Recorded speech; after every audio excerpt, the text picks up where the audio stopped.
everybody, and welcome back to episode 12 of Nostalgia Bait. I'm your host for this week, Cooper Britton, and I am joined by my very lovely special co-host, George Sheard. Say hello, George. Hello, George. I'm surprised it's taken us 12 episodes to make that joke. I've been waiting for you to make that joke the whole time. I'm not even joking you. Anyway, I'm joined here with George, and today we're going to be doing a kind of like a follow-up pre-episode to something that's coming out it's soon. A bit of a timey-wimey one, isn't it? Yeah, it's a wibbly-wobbly, timey-wimey kind of episode. Yeah. It's not Doctor Who related. No, it's not. We're going to be doing a comparison between the two Star Wars Episode 9 movies, Rise of Skywalker, and the Duel of the Fates leaked script that came out a little while ago. But before we go into the actual breakdown and analysis, you might be sitting here thinking, how the hell do you guys know what the Duel of Fate script is? Like, how have you read through it yourselves? Like, how have you taken the time? Well, we have taken the time to do it. Yeah, we have. So basically, what is happening is this is the 2nd of May. This episode. Welcome if you're listening on the 2nd of May or after. And this weekend is our famous Star Wars Day over in the Happy Star Wars Day, everybody. Yeah, and it'll be on the 4th of May. That's in 2 days' time from when this episode originally comes out. And we are actually releasing a little special episode, which is almost 3 hours long. Now, before that puts you off, that special episode is actually a full script reading of Duel of the Fates, the unreleased, the unmade Episode 9 film written by Colin Trevorrow. And we had a whale of a time. It was a very exhausting recording session.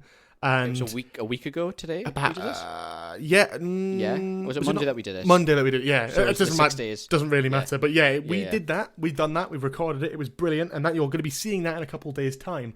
And this was going to be a different sort of Star Wars episode to lead into that. But we had so many opinions of reading Duel of the Fates that we thought we would bring that here for this episode to talk about them and compare them to the actual film. And if you're wondering, what is it all about?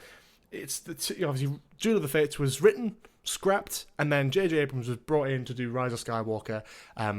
To a lot of panning, a lot of people liked it, a lot of people didn't like it. We're more on the back end of that, not really liking it, and we were kind of really enjoying Duel of the Fates when we were reading it. It's been about a week since we recorded that, so it'll be interesting to review that. And if you take part, enjoy, listen to our reviews and story beats that we give you. And if you want to listen to the full reading, you can see that in 2 days' time on Saturday, the 4th of May. Happy Star Wars Day. Happy Star Wars Day. Here's a little gift from us to you for Star Wars. Of course. So, pure, obviously not raw because we haven't just filmed it. Just pure raw reaction to the Duel of Fate script. Like, not even taking Rise of Skywalker into account, just raw what you thought of Duel of the Fates and how it kind of processed in your brain. So there's a lot of things, and for me, there's a whole process to it. So when we read it, obviously, like, it's super exciting, and there's some things I was so gassed up about that I just couldn't comprehend it. But then obviously after a week of sitting on it, seeing a few other opinions online, I'm sort of like, I'm teetering on a few things, but I overall was a big fan of the script. It was a second draft, it wasn't a finished script, it wouldn't have been exactly what the film would have looked like, but it's a good view into what that film could have been with more development, with more passion and time going into it, to develop that script further into a final piece. I was a big fan of it. I think a lot of the things that the Rise of Skywalker neglected, Duel of the Fates picked up on. Duel of the Fates felt like a push forward from The Last Jedi as opposed to trying to retcon it out of a sort of jittery panic. I feel like it worked incredibly well in its own right, and I know we're both kind of in the same boat here. We both really enjoyed Duel of the Fates. It had its flaws. Yes, but it's not perfect, but it's a second draft. But it's a second draft, so you can always see where it could go. And I don't even think the finished piece would have been perfect. Like, I love The Last Jedi. You know that. We've talked about that before, and we'll talk about that again. Just trust me on that. I love that film. It's not without its flaws. It has sequences in it that I don't really like, and it's sort of whatever, but the majority of that film I really like. And this is the same. It's sort of a lot of the script and a lot of what it was trying to do was cool, but what do you think about it, Cuba? Wow. I think the same situation for you. It's like, when we first read it, I was like, I can't, like, some of the stuff that's being read, I can't believe what I'm reading. Like, just the ideas, the story points, the story beats that came up. Again, some of them I absolutely loved. Some of them I wasn't a massive fan of. We've had small conversations this week over messages and stuff about kind of like raw opinions, like when we've read stuff online, stuff like that. Take a shot every time Cooper says raw, everyone. Raw. Star Wars, raw. No, raw. The raw of Skywalker.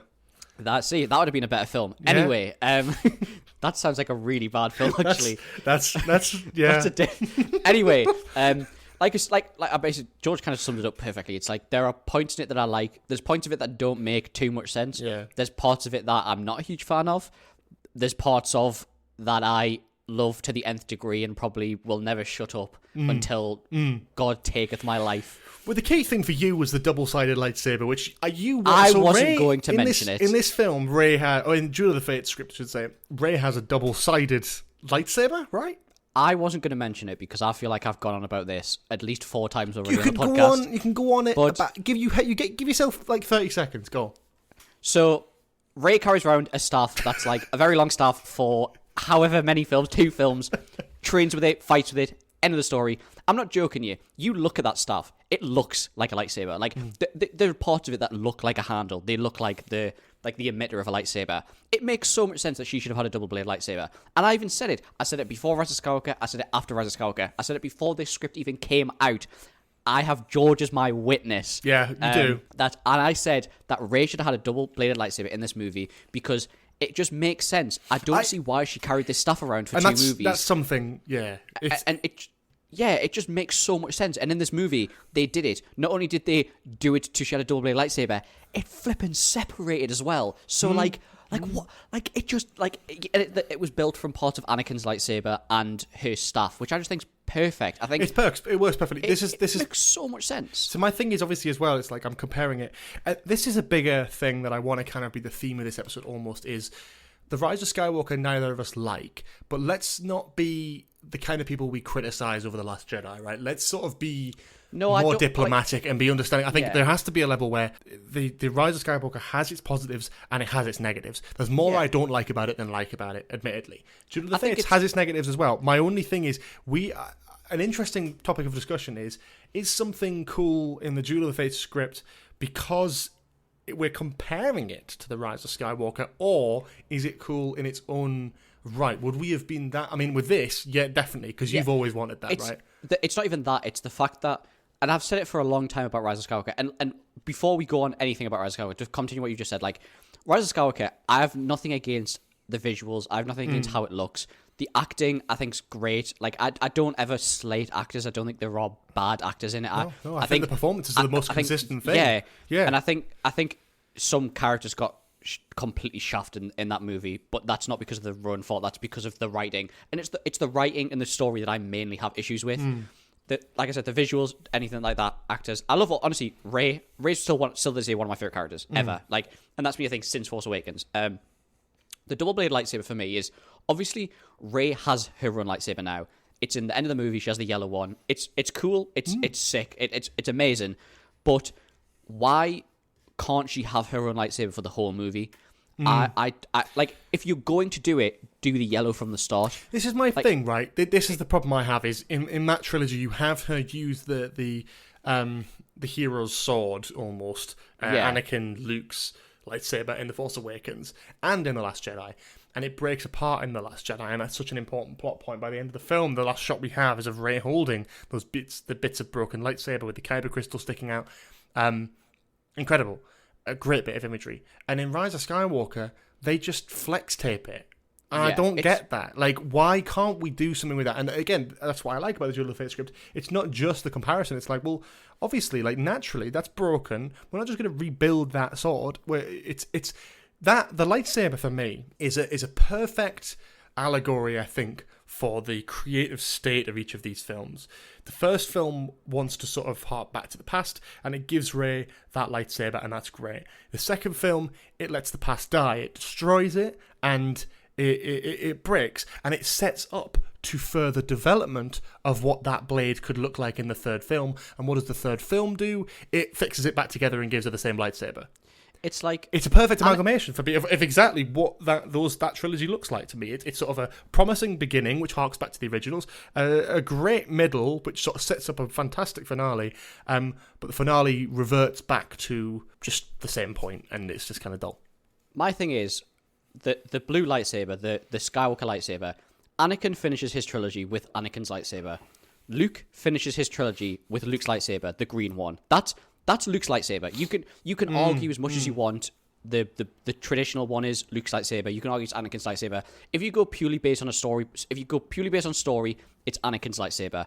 Rey technically finishes her trilogy with Rey's lightsaber, but not in the same sense that anyone else does. It just feels like to me. It still doesn't.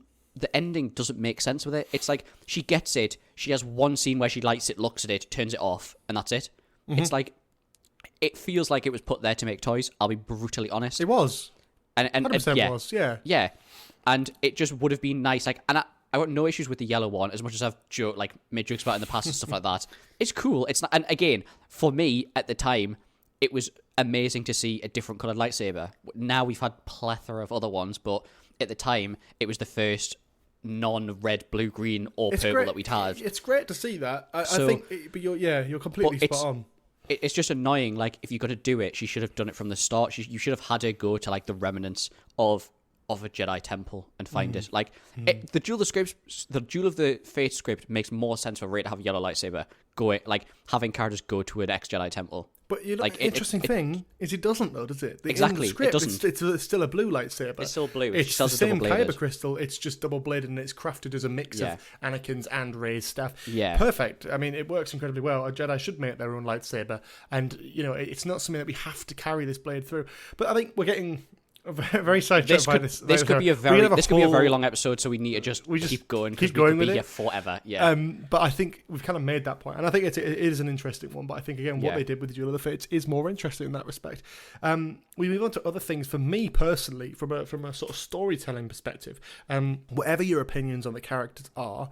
We have a lot of great setup for Finn in The Force Awakens. I don't think Finn gets a lot to do in The Last Jedi, but I kind of like where they take his character because he becomes sort of someone who is breaking away from the First Order and is only there to help Rey. If you actually watch The Force Awakens again, you'll notice that his character arc resulting in him being a deserter in The Last Jedi actually makes complete sense, and him trying to escape and getting caught by Rose. It makes complete sense. And then him being brought on board, he then lives up to the legend that Rose and her sister had heard of by the beginning of the film. This legend of Finn, the defective stormtrooper who came and helped the Resistance and helped blow up the First Order base and helped all that. That is a great, for a lot of Resistance fighters, that's probably a really fascinating and inspiring story. And he didn't live up to that, so then he's forced to live up to that. And then in the last film, he ends up just being nothing. And then Rose, shockingly, gets given nothing to do. I think it was a disgrace that Rose Tico, depending on what you think of her character, look, she's not my bloody favourite character of all time, but I thought that she was an important part of The Last Jedi, an important character who was introduced as either a love interest for Finn or even just a close friend of Finn's to sort of bounce off as Resistance fighters. And what do we get? We get nothing for her in The Rise of Skywalker. And, it doesn't matter what you think of her. I think that's disgusting, especially when you consider all of the vile racism that was thrown her way after The Last Jedi coming out on social media, for them to completely cut her character out, bar maybe one line in the background, to not go on any adventure with the rest of the main crew, to be sitting just at the Resistance base for every time CGI Leia decides to rock up. I'm sure she's in the start of the movie. And she that's is. It. She's not in the rest of it. I don't even think she leaves the Resistance I don't know base. what I'm saying. I don't think either. I think she's literally at the start of the movie and there's nothing. She's got so much potential, and I feel like Rian Johnson set that up so nicely. And whatever you think of that character, it's a shame to shaft that. Then we look at the Duel of the Fate script, and we see that Rose is a main part of the story. Not just a side character. She's a main part of the story, a main part of that Resistance fight. Finn, as well as a character, his Finn's thing, story his arc. thing of a defective stormtrooper. He convinces a stormtrooper to revolt in Duel of the Fates, and that helps them win the war in the end by being this ideal inspiration, seen as the First Order as a traitor. But more and more people start to realize that actually he is a hero, and he's stepped down and he's said no in the face of like imperialism, and he's brought it down and joined the resistance, and he inspires other people to do the same. It's a phenomenal story arc for him. It implies, I think, to some extent that he can use the Force, which is in the Rise of Skywalker as well, but not developed, which is a shame, but completely fine, because it would have just convoluted it too much. But I don't think you can deny at all that Finn and Rose's stories, specifically in the Duel of the Fates script draft, is so much more interesting and so much more fair on both of those actors and characters than anything the Rise of Skywalker did with both of those. Even though Finn was on the main adventure in Rise of Skywalker, what did he actually contribute? Exactly. Yeah, I know exactly what you mean. It's like Finn's ending in Duel of the Fates script is probably my favourite out of all of them, to be honest. 100%. The fact that he leads the resistance. He leads the resistance, causes the revolution of not just a stormtrooper, but who then has a knock-on effect, and there are loads of stormtroopers rebelling and leaving the First Order. It's phenomenal. The one thing, and I don't know if I'm just forgetting, but there wasn't as much romance between the two of them in the Duel of Fate script. No, there wasn't. It was more of a sort of buddy cop kind of thing. Yeah, and I think that dynamic works, because we don't need Yeah. I mean, I know that was tried to be part of the Last Jedi a little bit. And I know it's quite a bit after. Duel of Fate was quite a bit after Last Jedi, sorry. But yeah, they had a bit of a time jump. I kind of like that. I think a lot of the romance stuff gets quite muddled, and I think that it's implied in the Rise of Skywalker that Finn has a thing for Rey. Mm-hmm. And it's just kind of like it really devalues the connection that they had, I think, in the first film, because you could see it as romance, but also it's like it doesn't have to be that. They've got a good connection and a dynamic and a friendship, and he was fighting for her, and then he has that not thing with Rose in the second one, but he sort of has his own independent story separate to that of Rey, being his own figure of importance, and then coming back to the Rise of Skywalker, and it's just like, oh, he just fancies Rey again and has something to tell her, and then it doesn't go anywhere. He senses the Force maybe, but it doesn't go anywhere. He doesn't do anything. He just sort of sits there. He talks to her like a defected stormtrooper, but that's not him inspiring that. It's one of those things that Finn's. I really liked Finn, and I think at the same time, him being John Boyega being a lot of the promotion of. I've said it a million times. I went into Force Awakens thinking Finn was the main character, thinking Finn was going to be the Jedi, and I know there's been a lot of backlash, and he's had a lot of comments about that kind of situation. But that's a complete bigger picture that's got nothing to do with like what we're talking about today, and it's another major issue that they were shafted. The actors were upset by the way their characters were treated and what they were promised at the beginning. You could see that John Boyega was clearly promised the idea of being a Jedi, or at least that having more to do than what ended up being stormtrooper turned Jedi. Yeah, exactly. But moving on from like that kind of stuff, I know one of the big things that we've spoke about that is one of the downfalls of the Duel of the Fates, because I don't want it to seem like we're just amazing. Yes. The inclusion of Mort as being like the final destination for Rey and Kylo. Also Kylo as well. As much as time's gone on, I'm not the biggest fan of Kylo's character in Duel of the Fates. Kylo doesn't really do anything in Duel of the Fates. I mean, he probably does more to be an imposing figure in The Rise of Skywalker. The only thing I don't like about that is that he's not the big bad. I don't like that it's sort of he has to convert to fight Palpatine, because that's literally what happened in Return of the Jedi, and we're just doing that all over again. I would much prefer Kylo Ren killing Snoke in the second one be, I am now the Supreme Leader, I am the villain. Him turning away from the light and being like, I am this person. Yeah, so I like that about Duel of the Fates, that he was the big bad, but I didn't like, he felt too angsty emo teen in the Duel of Fate script, if you know what I mean. Like, it felt too on the nose with that kind of thing. It was a little bit too heavy, wasn't it? Yeah. But again, it's a second draft. Like, you can't you can't criticize it too crazy. I think you have to be able to, because I think as well. I think there's a balance. We can't criticize it too much because it's a second draft script, but maybe we can because we're comparing it to a fully fledged film. Yeah. We have to sort of be fair. If we're going to gas up a second draft script against a finished film, give the finished film credit where it's due. And I think that, the scene where Han Solo appears to Ben Solo when on that planet with the Death Star in the ocean, and he recreates that dialogue and throws his lightsaber in the ocean. that is probably one of the best parts of Rise of Skywalker. In fact, I would say easily. the Rise of Skywalker does Kylo Ren very well. The only thing I don't like about the Rise of Skywalker is that they obviously choose to make him good and turn him back into Ben Solo. Absolutely fine. But he doesn't have a single word of dialogue after turning back to Ben Solo. Really? Not a word. I didn't. Doesn't say anything. Wow. He throws his lightsaber away, and for the rest of the film, he doesn't have a single word to say other than the occasional grunt. Oh, I hate that. Frustrates that. And Yeah. the more what an I hear interesting about it, character. What an interesting character point to just throw in the bin. And fine, cool. It was great to see the dyad and the Force stuff. That's another thing about Rise of Skywalker that I really like. I love the fight scenes between Kylo Ren and Rey, where it flips the scenery in the background, and it's sort of no, but the ones where it's you mean the Force, like the Force ones. I think that's really cool. You get bits from different places, and then you get a little bit of that towards the end when she passes the lightsaber to him. A really cool moment. Doesn't make much sense, but I'm here for it. It makes a lot more.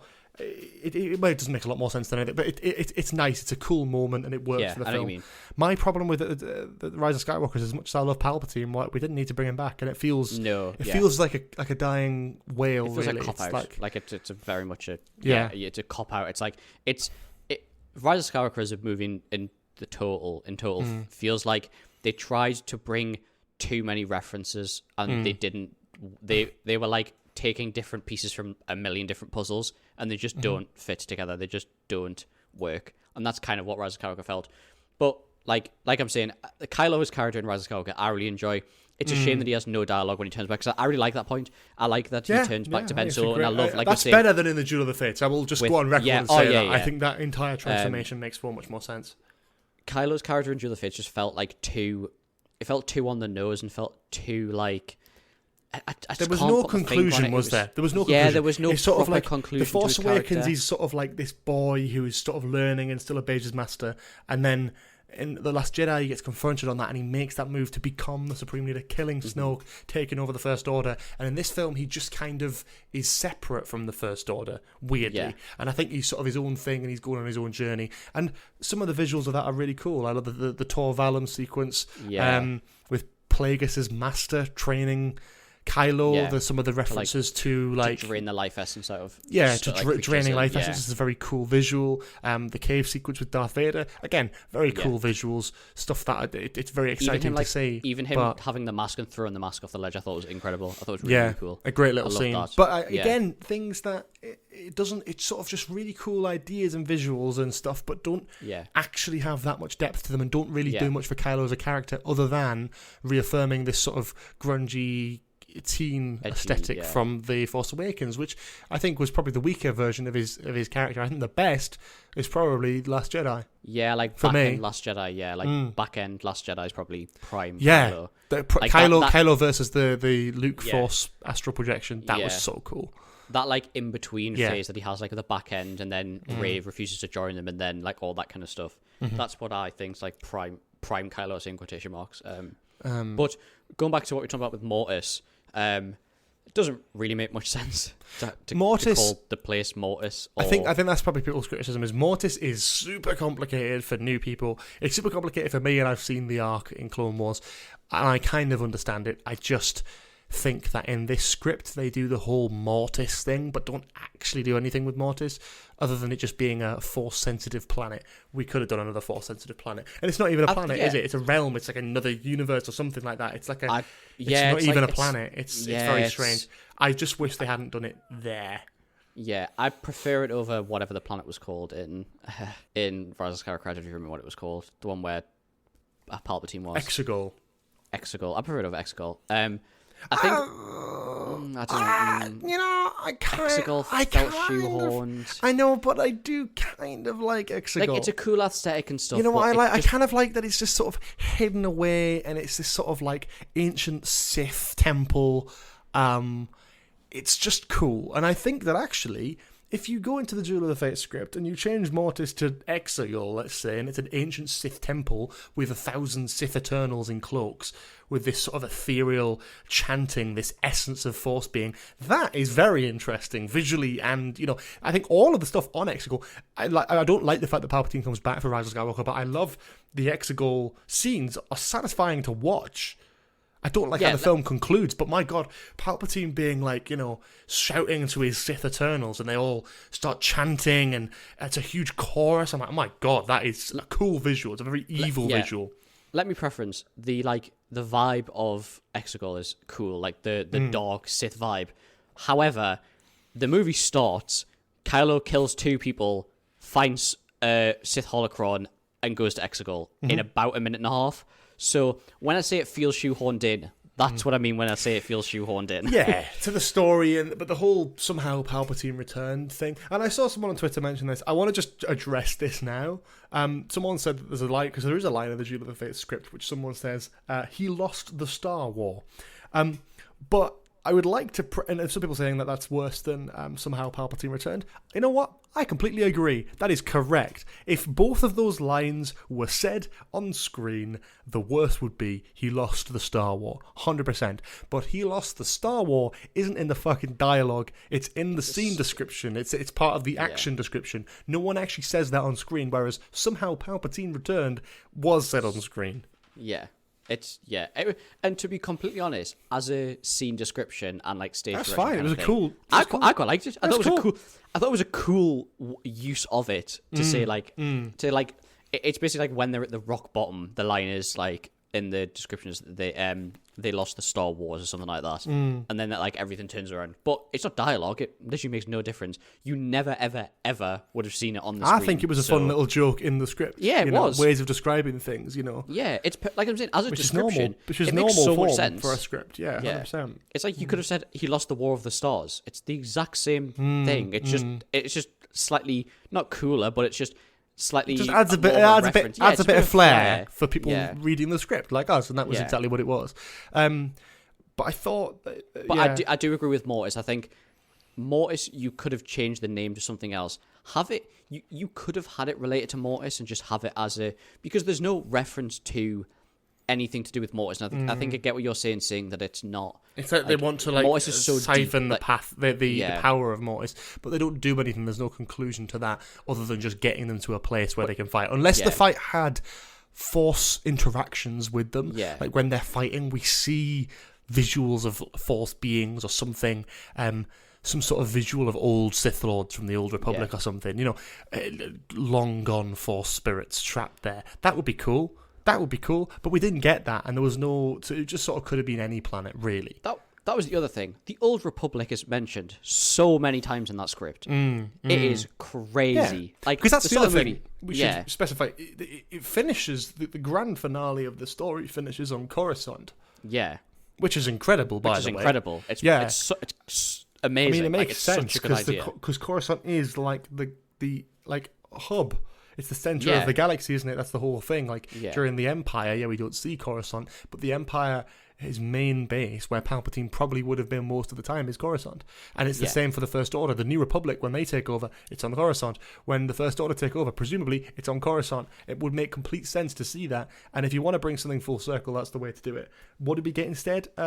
In The Rise of Skywalker, we got Finn and someone who isn't Rose riding on space horses on the top of a Star Destroyer to blow up a radar dish. I don't even remember. Which stops the plot point there is that they blow up a radar dish to stop the Star Destroyers from leaving Exegol. So apparently in the dialogue it's like they can't tell which way is up because it's so foggy. So they destroy the signal and then it's something. And then they can't get out. But why? I don't know. I look. I mean, maybe there is a decent explanation, but it felt lazier than what was like a revolution, resistance kind of vibe in Duel of the Fates. It was an uprising of an entire culture and society, an entire working class race that had been oppressed by this First Order. So much more fascinating. Les Miserables, Vive the Revolution. Yeah, but literally, I want to be bloody singing the Les Mis song in the missions. No doubt that'll be on some sort of social media somewhere. Oh, thank you. But it's like having the fight separate for the finale. I much preferred having Rey and Kylo fight their own fight. Have Rey kind of disappear for a little while, as it's implied at the end of the script, and have the Resistance fight the First Order as a finale. Hux essentially killing himself at the end as well with Mace Windu's lightsaber. Great reference. It's on Coruscant. It makes so much sense. Hux wanting to be Force sensitive, I'm not the biggest fan of. I quite like that, you know. It was quite funny. like that, especially going by. It was funny. I'll give it that. No, but I think that it works in a sense where you know.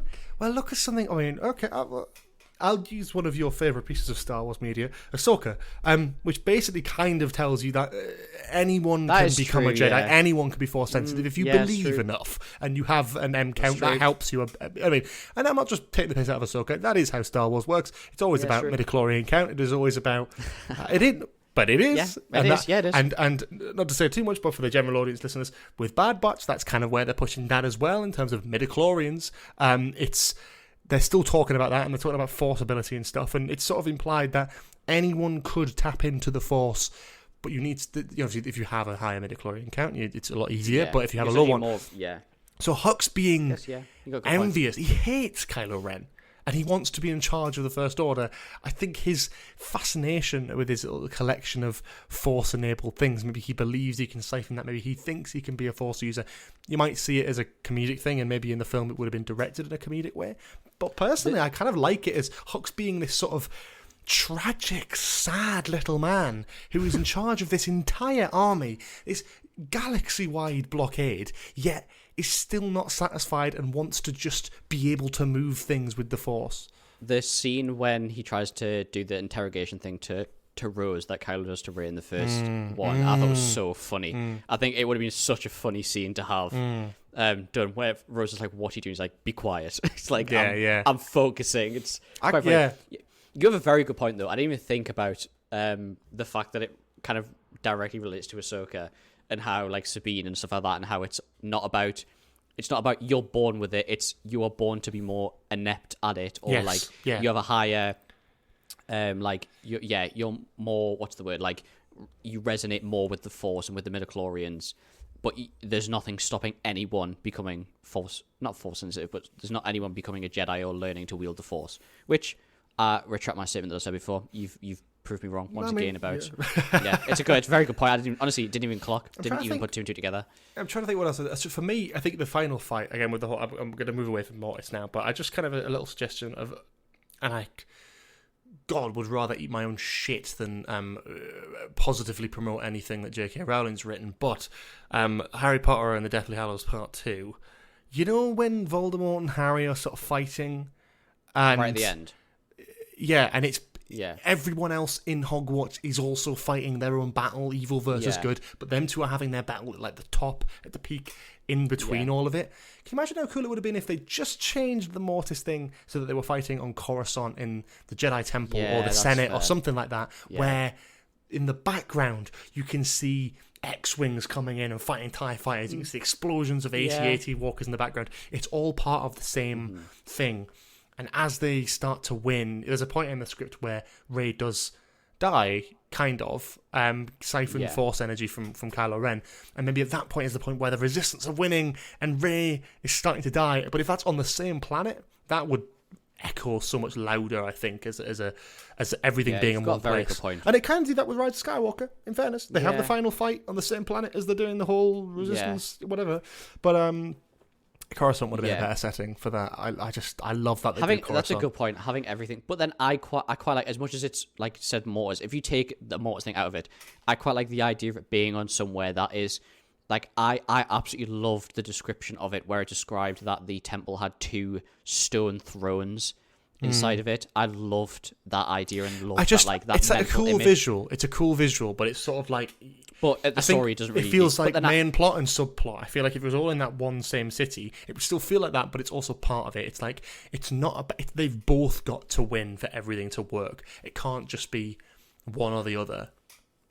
I guess there's arguments for both, isn't it? There's arguments for, like, if it's on Coruscant and it's at the top of the Jedi Temple, then it feels too back to what we're used to. It's a bit too much. The light side wins. Fair, like it's not even down that. It's like the whole.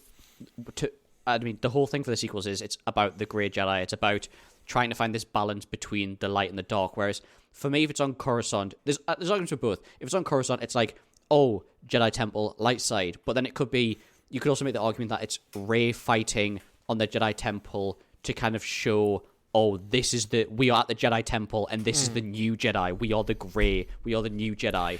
So talk and then about again, this, it's argument for doing it because separate. So, people don't like Grey Jedi.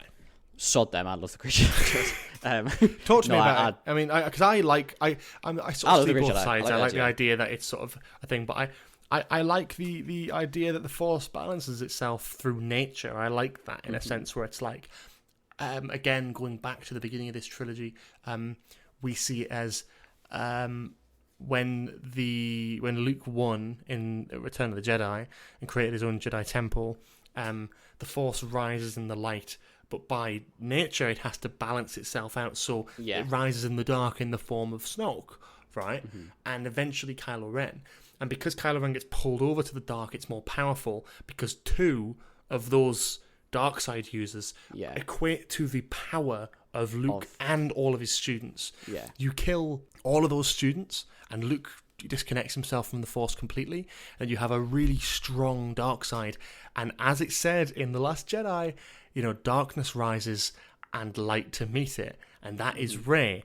That's how she's able to best Kylo in The Force Awakens, despite having no lightsaber training, because she is her level of power being the only apparent Jedi around that time. The light side of the Force is pummeling itself entirely through Rey at that point because Luke's cut himself off.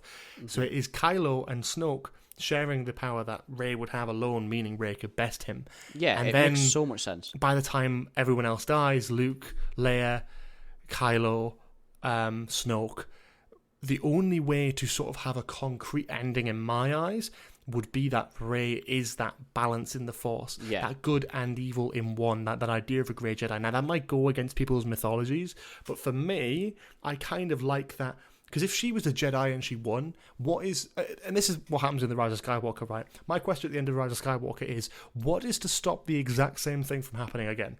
Yeah. What is to stop the exact same thing? Because the Empire gets destroyed, Palpatine dies again, all these ships blow up, and it's like, but we've seen that in Return of the Jedi, and what is new? What is now, what's going to stop it from happening? If Rey was a balance in the Force in herself, and she trained a new generation of Grey Jedi, let's say, to be a balance in the Force individually, then it would balance throughout. That's my logic thinking, but that also isn't concretely how it works, so I don't know. It's if we have what we class as normal Jedi, we're now, and with Ahsoka especially, we're now getting a very much proper step in the dark Jedi direction of okay, we now are going to depict, even with lightsaber color, which is supposed to be the main depiction of the two different sides, this person is now a dark Jedi, what's his name? Is it Balin? Balin Scroll, yeah. Yeah, Balin Scroll from Ahsoka. Description was a dark Jedi. Dave Filoni even said the slight alter in lightsaber color is for a reason. Why do we only have to have one side of the Jedi scale and then the complete other direction of the Jedi scale? There has to be some sort of middle point. It's but then I guess the argument is, well, Sith don't have Sith and dark Sith, but Sith's a complete separate entity. That's the difficulty for me, I think. It's easier to understand Jedi and Sith as good and bad, but then we have light side users who aren't Jedi and dark side users who aren't Sith. Balin Scroll, that they're not Sith, but they are dark side users. Asajj Ventress isn't a Sith, but she's a dark side user. You've got, that sort of balance. It's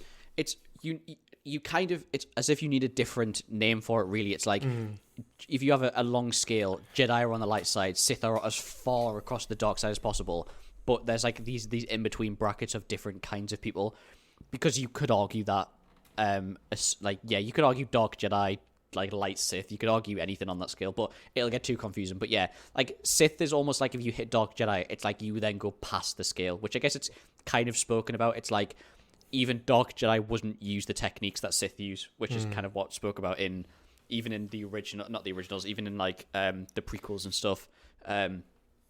It's one of those things where I personally like Grey Jedi. I love the dark Jedi idea. I think the dark Jedi idea solves a lot of, not problems, but it answers a lot of questions in a lot of older content as well.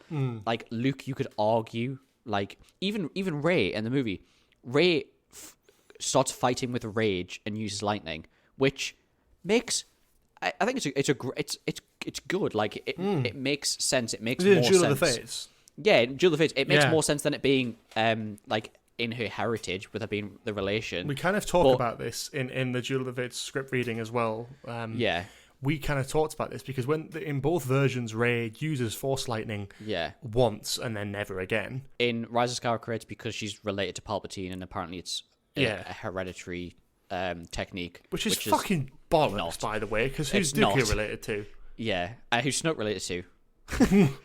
Exactly. So sorry, Palpatine made Snoke. that's true. That is true. Yeah, that's fair. I made Snoke. But then Rey uses it because she reaches to a part of rage and anger, and almost steps. She was about to die. Too She was far about to, into. Yeah. She was about to die, and in Yeah. retaliation, in anger, she Shoots used Force that Lightning. and killed someone with Force Lightning. Which is Not amazing. blew up a ship by accident because she was using the Force too much, and it just sort of popped out because it's part of her genes. She did it out of anger and accidentally killed someone, which is Knights of Ren, wasn't impressive. it? Yeah. It was one of the Knights of Ren Yeah. who was wielding a Darksaber. So I was just about to mention this. So let's going talk back to about the lightsaber stuff earlier. So the Darksaber stuff, as a general point, doesn't really make much sense. However, I was thinking about it. Very early on when Force Awakens came out, there was a thing with Snoke where people thought that Snoke's ring was originally a black kyber crystal, I remember this. but it turned out it was like an obsidian fragment from Mustafar or something like that. It would have been so cool, especially with where we are in Mando now, where it's gone. So like it's destroyed. It's no longer technically related to the Mandalorian. There's a lot of Mandalorian references as well in Duel of the Fates. Like a lot of Not really very good ones. not There's a good lot ones, of but like sort of- materials and certain like people wearing similar Mandalorian armor and stuff like that. Beskar and like stuff. Beskar's reference, like Yeah. Beskar's used to help fix Kylo Ren's face, Kylo Ren's yeah. face, yeah. But then it was as up and coming Mandalorian era when Rise of Skywalker came out, Mandalorian was like middle of a season maybe or something like that. So, it was mid-season one, yeah. Yeah, it was not mid-season even one. close to anything. I mean, obviously the Yeah, Darksaber was coming in, so they would have planned that. Yeah. But I think that was possibly why it was in this script, maybe to sort of think have a continuation. I feel like I'm getting that vibe because knowing when Yeah. that came out, this film would have initially come out before the Darksaber episode of Mandalorian. So I guess you're setting it up to show this is where the Darksaber is. How did the Darksaber get here? And then it appears in Mandalorian. You're like, oh my god, Yeah. the Empire have got it in that. Yeah. How is that going to transfer over to? This Yeah. is, how is Moff Gideon connected to the Knights of Ren? It would have created some interesting questions tying the Mandalorian more to the sequel trilogy, Yeah. especially compared to what we get in Rise of Skywalker. But yeah, Yeah, and even having that going back to that Snoke's thing, being like, oh, maybe it is a black kyber crystal, and maybe it's a fragment of the original kyber crystal of what we see in Mandalorian season 3, where it gets broken. It might be something now. Like that. Like it could be now. They could go back and change it, but I'd like when you first see it and when you think about it, you're like, maybe doesn't make much sense. But now knowing everything we have, and it makes a lot of sense, especially after all those theories and stuff that happened when Force Awakens and stuff first came out. And we but know Moff Gideon is directly involved with the cloning procedure. yeah, exactly. And, With all the stuff we've had recently.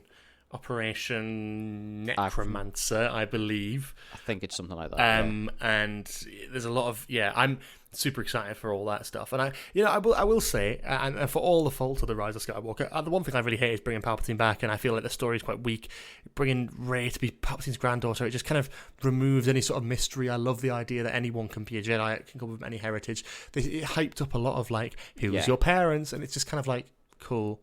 But I want to see an original character, something new and interesting. It doesn't have to be connected to Skywalker and Palpatine, and it's not about it's all going like, oh, the whole saga has always been about the Palpatines versus the Skywalkers. No, it hasn't. There was one Palpatine, and you killed him. That was done, right? It wasn't a family versus a family. It's not Game of Thrones here we're talking. This is one character who was the big bad, who you killed, and then brought back to go, I have a granddaughter, and then dying again. Just to retcon that in there, it's very strange. And I feel like that all stuff is shit. That being said, I am open to the idea now of this being completely canon. As much as I love Duel of the Fates, and I think would have had a lot of interesting story beats, and I mean, you can see our reactions in a couple of days' time when the script reading episode comes out. We loved it. We loved listening to it. Yeah. But I think for me, now it's been God knows how many years now. It'd be 5 years this December since Rise of Skywalker came out. Oh my God. I am happy to just accept where it is in the Star Wars universe, because I feel like, and I know I don't want to say much, Cooper, because I know you're not up to date with Bad Batch yet, but the Star Wars shows at the minute, Bad Batch, Mandalorian, Ahsoka to an extent, are really leaning into fixing these plot holes that the Rise of Skywalker set up in terms of the Palpatine cloning and whatever. So I'm kind of intrigued to see what they're going to do with that. And I'm kind of... The one thing I think is really satisfying about Star Wars, that I've always said satisfying about Star Wars, is like, yeah, it's got a lot of shows, a lot of different interconnectivity, and I don't like that a lot of the time. But with Star Wars, I can accept it because you've got a strict timeline, and Star Wars' continuity is always incredibly on point. Yeah, take away the Legends shit, like the actual canon of what's there works, and everything that is being done now is to feed into what will eventually be a more satisfying arc. Give it 10 years... Rise of Skywalker will be a much more satisfying finale than it is now, because it will feed in. It's the same. We're gonna have the exact same thing that the prequels did. The prequels, when they first came out, were horrendous, and then they've just done so much around them that it's such a loved like timeline now. And I truly believe with Rise of Skywalker, as much as I can say that there's, and don't get me wrong, there will always be points of the movie that I don't really agree with. But that will be for all Star Wars movies. Even still, the prequels, there's parts of the movie I don't agree with. But the stuff that they're doing with like the Filoniverse and the in-between time period between 6 and 7, setting up, fixing this, how does Palpatine return? All the stuff that we've got from this one throwaway line is incredible. And like George said, I'm not up to date with Bad Batch. If you go back and listen to the previous Star Wars episode we do, I speak about where I think it's going and what's being teased and all this kind of stuff, bringing stuff from Legends. And again, we've said it for ages. I've said it for ages. It's that they're setting up this cloning thing, and they set it up in Mandalorian Season 2 very, very briefly and very lightly. And then since then, Star Wars series after Star Wars series, references... Legends we're building up this connection, aren't we? Fully, It's it the has cloning, to be. but also the New Republic and And Thrawn. you're using what we already had with Rebels and the Clone Wars, and you're building upon it to connect the story even deeper. The Bad Batch is based just after Revenge of the Sith, really, a few years after. Years, about 10, 15, 20 years before New Hope. Yet we're getting set up for, and again, you'll come across this, and a lot of people who are listening will probably would have watched that, but you'll come across this as well, Cooper, is that, especially with Season 3, but Bad Batch is looking like it is entire purpose here is to serve into that cloning arc and that idea and that story. And it's so exciting to see that come to light, to see it sort of... I don't know. It's so exciting. Watching every episode, I'm like, this is so fascinating, and there's not many episodes left. And there's like 5 episodes left at the time of recording. But it's brilliant, and Mandalorian's doing the same, and Ahsoka with the New Republic and Thrawn. Everything I don't like about Ahsoka, I love the inclusion of Thrawn and bringing him back, and the stuff about the New Republic. It's stuff I never ever thought I'd see. Yes, it might be flash in the pan stuff, and I might be bored of it in 2 years, but at the minute, as a Star Wars fan, I just adore seeing this sort of stuff. Even if it's cheap, even if it's lazy, I don't give Marvel the free pass with that shit. But with Star Wars, I do, because I just love it. And I am just a fan at the end of the day. And I will eat a fair amount of slop if every now and then I get something that's good. And so long as the slop is somewhat aesthetically pleasing and satisfying, I will be happy. Even for a little bit. I look forward to the day where I enjoy Rise of Skywalker because of everything that's been built around it and all the different references and all the callbacks. Funny that you're talking about that with like all the callbacks and adding extra shows. As of recording this, yesterday or the day before or a couple of days ago, we got an announcement of Tales of the Empire. Tales of the Empire, which is it's the exact same thing.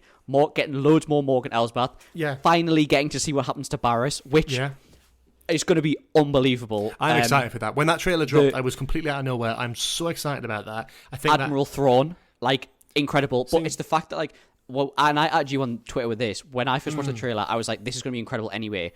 And then it occurred, and then I saw on Twitter, it was Star Wars Holocron posted at something, being like, Barriss becomes an Inquisitor. She, in the trailer, meets Darth Vader. Darth Vader being Anakin Skywalker. There is a very heavy argument that one of the major reasons Anakin turned to the dark side is because of Barriss, because of Ahsoka leaving the Jedi Order. And it's a thing throughout the whole storyline, is that when Ahsoka leaves, it's kind of the beginning of one of the major turning points of the beginning of the end for Anakin Skywalker. Yeah. And that is like I'm so excited to see how they play that off. And Tales of the Jedi was phenomenal anyway. Yeah. I'm so looking forward to seeing how they play that interaction, to see, and also like having more of the Inquisitor who's Ahsoka gets the kyber crystals off of, having more of Marek from Ahsoka. He's in it. It's like the character in Ahsoka. From, In Ahsoka, he's necromancy. He's brought back to life. He's not an actual person. Whereas in this, we're going to actually see who he was and see more about him, and possibly see what happens to Barriss. Where's Barriss in the future of Star Wars? This is the kind of thing that you're right. This is the kind of along the lines we're talking about. They're doing the right thing with this sort of thing.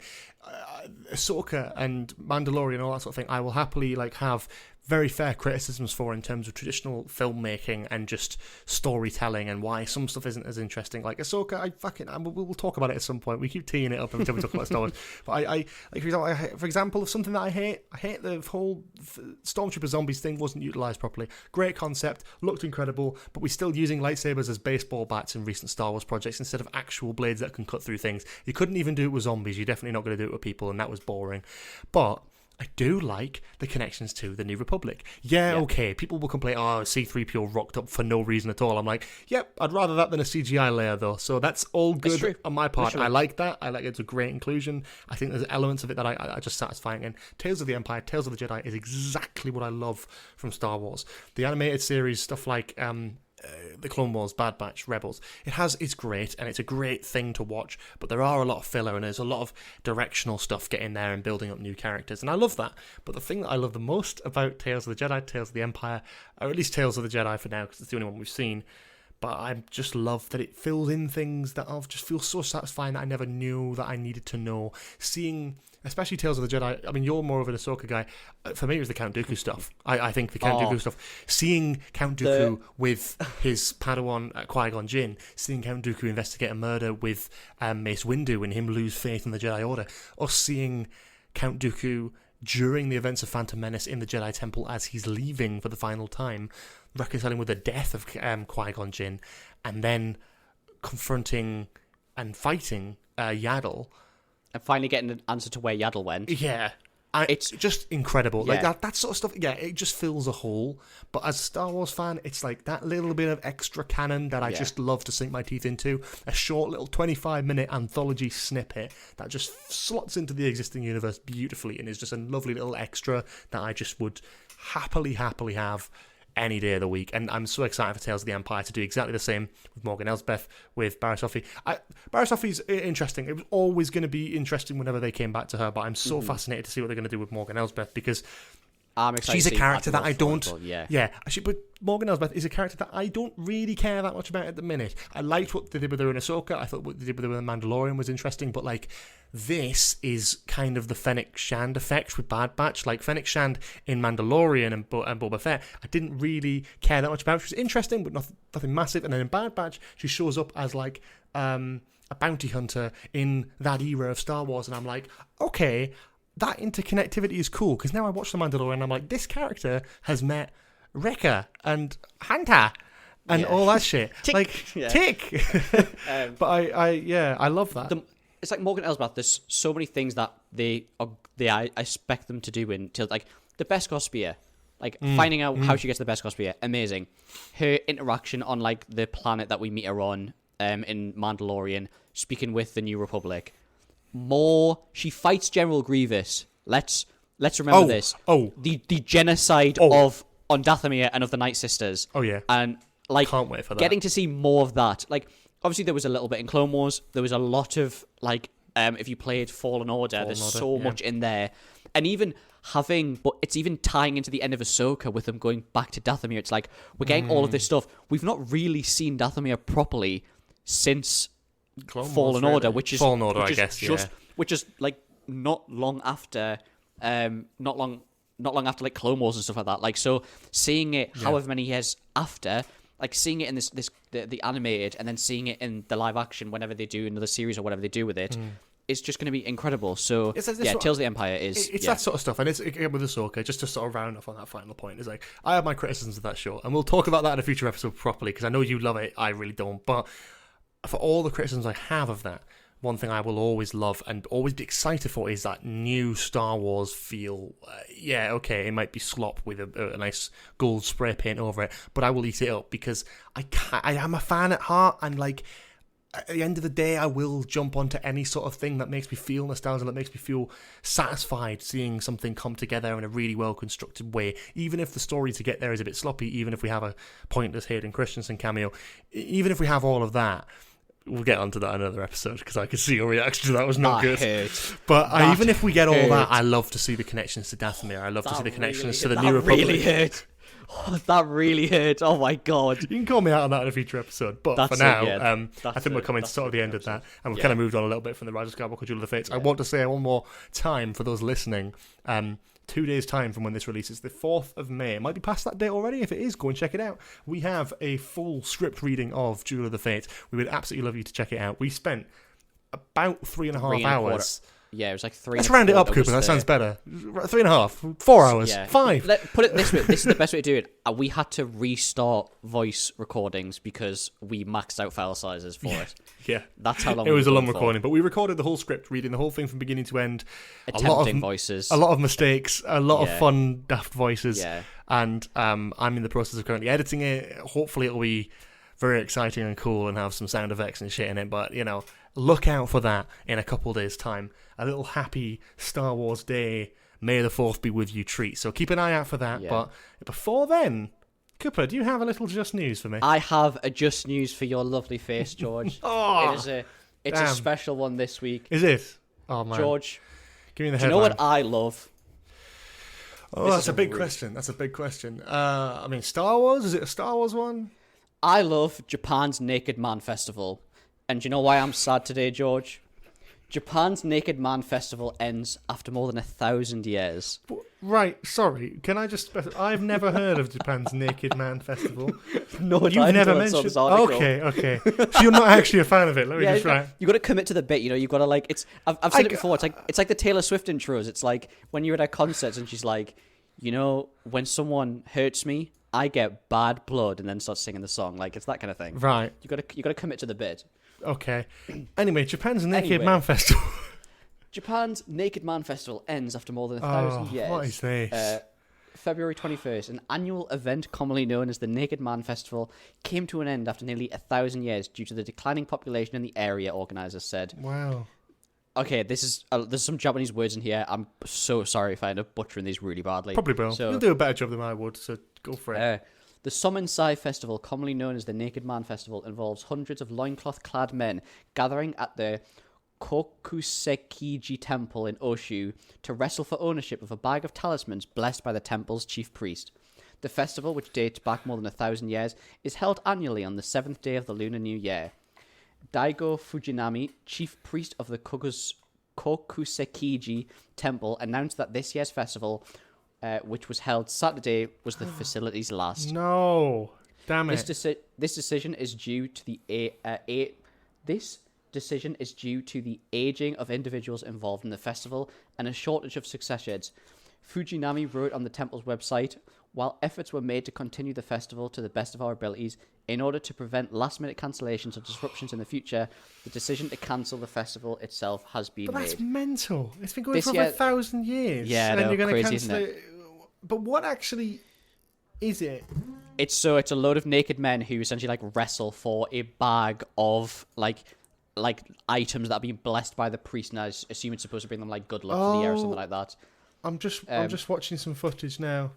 This year's winner was a local resident, Kikuchi Toshiaki, 49, who is a member of the festival's Preservation Association. "It is sad that the festival is ending. I participated in hopes that it would be a memorable festival," he told outlet NHK. That's one big thing about Japan, is especially in rural areas. They're just no one lives there anymore. It's a very much aging population. It's crazy. So, oh my god, yeah, it's a very sad sight to see something like that ending. Well, thanks for ending on such a depressing note. Yeah. The Naked Man Festival is no more. Yeah. You heard it here. Well, you didn't hear it here first. You probably heard it on someone else's news article first, but you heard it here second. Yeah. Oh no! Look out for next year for the Nostalgia Bait Naked Man Best Actor. It will just be you and me running around the town more. That's all that will be. And that's all she wrote. Anyway, if you've made it to the end, thank you so much for listening to this episode of Nostalgia Bait. I hope you enjoyed. Please, if you really did enjoy and you listen on Spotify, please give us a hearty 5-star review. Ooh. We really appreciate it, and it really, really, really helps us on our side. Really? It helps us reach. Yeah, it really helps us reach like a wider audience. It's the equivalent of like a YouTube like that kind of thing. Make sure you check out the socials. Make sure you check out TikTok and Instagram because you're getting them all in here today, aren't you? Go for it. If you don't know us or you've never seen our faces, TikTok and Instagram, you'll see our wonderful faces, and you'll see some of our funny clips that there's some clips that we've recorded beforehand and after that you might not have seen, or maybe some funny reactions. You're really selling it. You're selling it better than I could, to be honest. You really get to see my hilarious laughter when George says funny things to me. So that sounds really weird, actually. That sounds really fucking dodgy, bro. What you? Anyway, you'll get to see some great clips. Follow the Twitter. We always like to shitpost on Twitter, and there'll be some funny images coming. So yeah, it's currently 3 minutes past midnight. I'm going to time this episode, so we're going to wrap this up. Thank you for listening. Check out all the socials, and we will see you next week on Nostalgia Bait. We won't even, not even next week. We're going to see you in 2 days' time. We'll see you in 2 days' time for Duel of the Fates, starring George Sheard and Cooper Britton. So yeah, enjoy, and we shall see you then and next week for the next episode. So bye bye.